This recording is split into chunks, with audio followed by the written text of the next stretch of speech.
রাধে রাধে বন্ধুরা। তো আমি আবার এসে গেছি আমার মার চ্যানেলে। আসলে আমার মার চ্যানেলটা অনেক দিন ধরে বন্ধ আছে, কেন কি মার শরীরটাও খারাপ থাকে।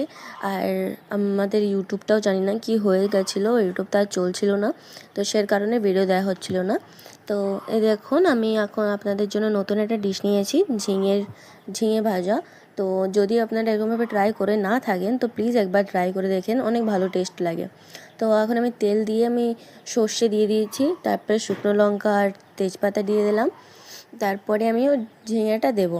তো এর মাঝখানে হলো কি একটা কথা, আমার মার তবিয়ত অনেক খারাপ থাকে করে আমার মার চ্যানেলে দেওয়া হচ্ছিল না, অনেক দিন গ্যাপ গেছে, ম্যাক্সিমাম 1-1.5 মাস এরকম গ্যাপ গেছে।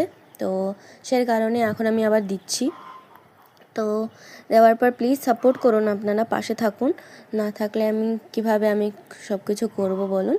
তো এই দেখুন, আমি এতে একটু হালকা একটু হলদি দিয়ে দিয়েছি, কেন কি হলদিটা অনেকই কম দিলেও হয়, না দিলেও চলে।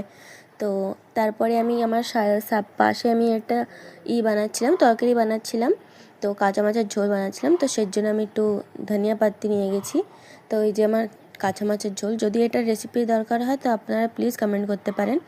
আর আমি ওই ঝিঙে ভাজাটার মধ্যে না একটু চিনি দিয়ে দিয়েছিলাম, কিন্তু ওই ক্লিকটা আমি নিতে ভুলে গেছি। তো আপনারা চাহে তোমরা ছোট্ট একটু চিনি দিতে পারেন, মানে অল্প একটু চিনি দিতে পারেন। তো এই যে আমার ঝিঙে ভাজা হয়ে গেছে।